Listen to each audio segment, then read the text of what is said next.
Hello ladies and gentlemen, it's K-Gibbs F1 here, and welcome back to some more Formula Xbox Season 9 highlights. This time we're at the Sepang International Circuit in Malaysia for the Malaysian Grand Prix. Now it was the first round of the season last time out in Australia, and if you didn't see that video already, well, we basically took part in a World Rallycross event before eventually picking a fight with a wall, and you'd have to be Sherlock Holmes to work out how that one ended for me.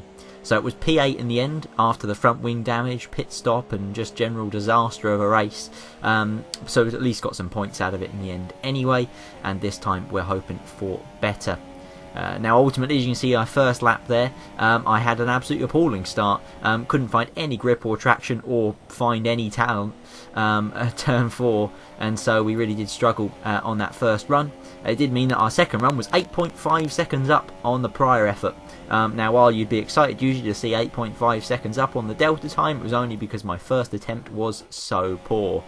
And as you can see, we're heading out for one last run now, right at the end of the session after that benchmark lap, and we've got it in way too hot into turn 4, and once again turn 4 causing us all manner of problems there. So it was a P10 qualifying result for us. Unfortunately, Perez couldn't find another 0.05 of a second, which would have dumped us out of the top 10, but however meant I could have started on any tyres. So I'm in the worst position on the grid, some might say, because I have to use the tyres I've qualified on, and I'm still well down in the carbon zone, so to speak. Langman gets pole though for Renault, the Renault that I vacated for this particular season. So Renault have clearly upgraded in the driver department there. So from P10 on the grid, we've got 3, we've got 4, and we've now got 5 red lights here in Malaysia. It's lights out and away we go. I saw someone up front there either got a lag start or they just jump started, so a penalty could be inbound for them. Speaking of inbound, I've got about 12 cars behind me that are all vying for the better placement into turn 1. I'm on the outside, so I've not got a very good placement at all. A Red Bull and a Toro Rosso have just pinged here, there and everywhere on my inside, but we've just about got away with it. So we're in P11 after getting shuffled out wide in turn 1, and there's a Toro Rosso that's just reappeared alongside me and then pinged straight into the barrier right of stage. So he's out of the equation for now. I think it was Kung Fu Kenny Jack, so I'm sure he'll be coming back through later on in the race. Meanwhile, I'm alongside Perez going into turn 5 and 6, and on the outside going into turn 5, you are not going to make that particular move work. I remember Daniel Ricciardo and Max Verstappen having an absolute ace battle through there a couple of years back, but no cigar on this occasion, and no cigar for the gentleman there that was heading off stage left. He's gone onto the grass and doing a bit of World Rallycross racing himself, and Leopard is showing me a thing or two, absolutely demoting me with a capital D down to B12, run the outside at turn 9. That's a sublime move from him. He actually had a no quali penalty, so he's on an absolute fight back through the field, and we'll see how far he gets. Certainly further than me, because he's already pulling away and I'm getting all out of shape through turn 13 there. That was not the correct line to take through that corner, and to be fair, that is a trend you'll see emerging in this video of me taking absolutely appalling lines through turn 13. I think on all 28 attempts of trying to get round there, I think I only got it right on one occasion.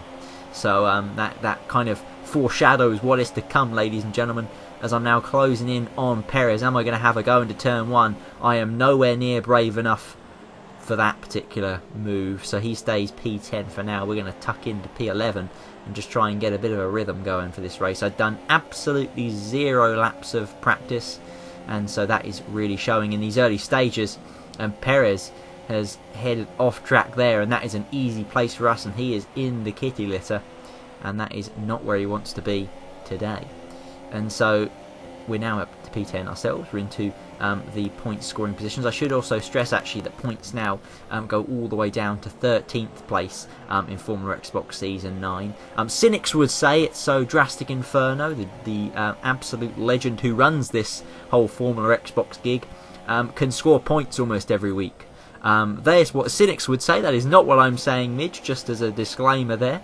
but it gives you an idea anyway of how it has opened out the point scoring places to a few more competitors, shall we say, and it's certainly to my benefit, given where my pace tends to be at in these races. And as you can see, I'm still having problems with turn 4. Turn 4 is definitely off of my Christmas card list, as it's causing me loads and loads of traction issues. I'm just getting all crossed up on the exit. I'm getting poor entry, poor exit, poor everywhere. And here we go, we're on the grass again. That is going to give Langman all the incentive he needs to put a bit of pressure on.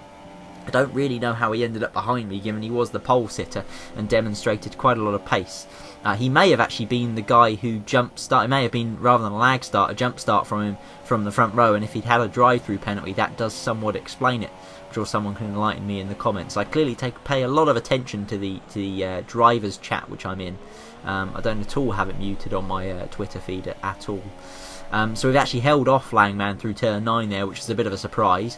I don't dare say that won't last too much longer, because we're now heading to turn 13, which is in league with turn 4 as being my nemesis for this particular race. And as you can see, we're getting all out of shape on the way in. That's the horrendous bit of oversteer through there, as I carried too much speed in. The rear end tried to swap ends on me, and it caused us to lose a lot of time and to lose a place as well. And we're going to box this lap and get rid of these super soft tyres. And I'm way too deep on the brakes, and that is within an inch of hitting the back of the Renault, and that would have been very clumsy, very embarrassing, and well, I would have felt the wrath of the stewards for that one, without doubt. And so exiting the pits now, we've gone onto the soft compound tyres, the yellow wool tyres, and these will take us a little bit deeper into the race. It is a bit of a slam dunk to stop this one.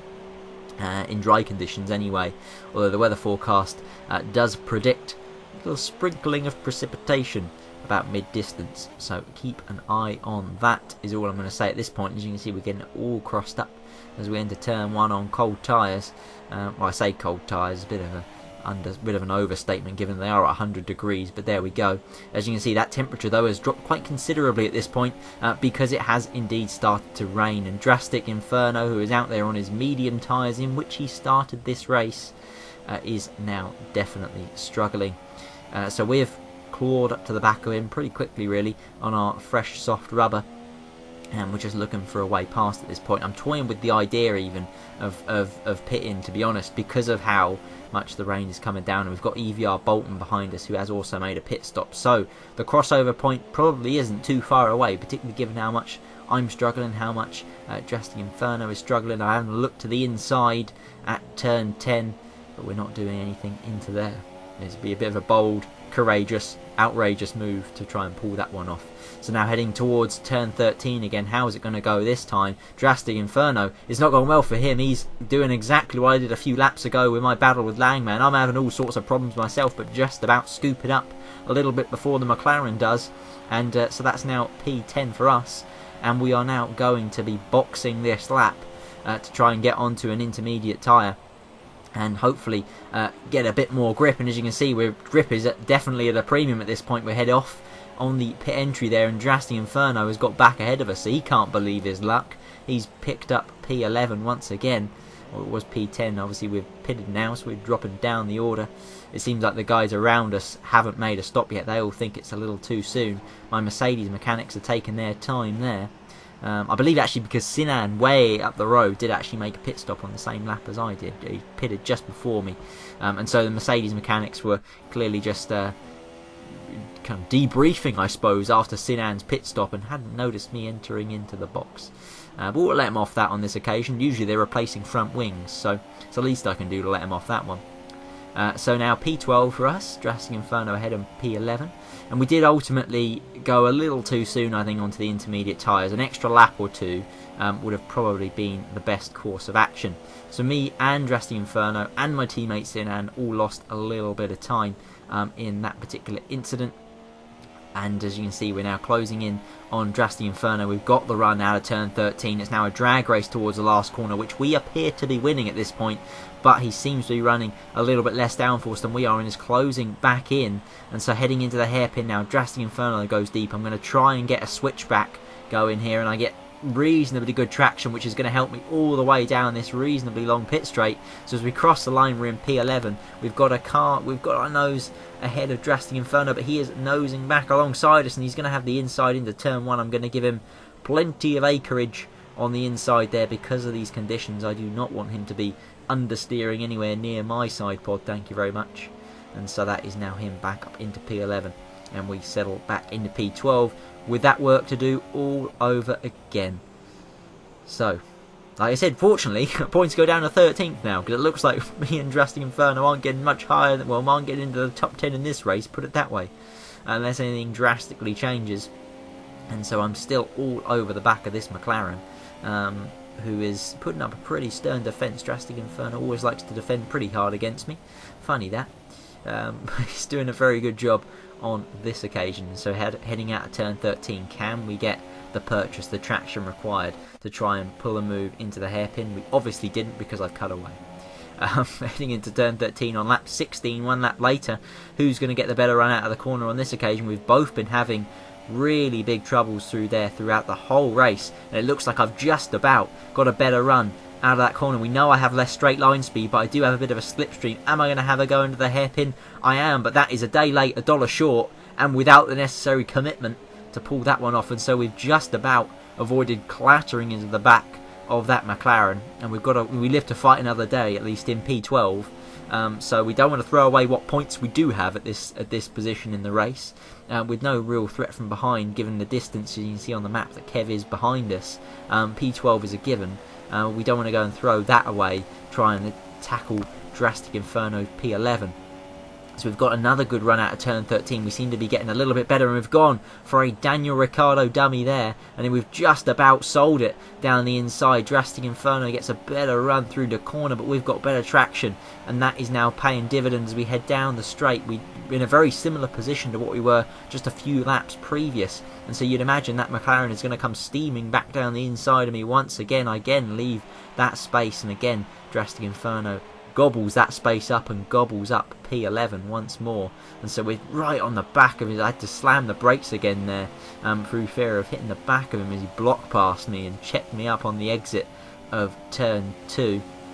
And so we're close now, heading in towards turn 4. I've died to the inside, he's wiped my nose. I've just about got away with that.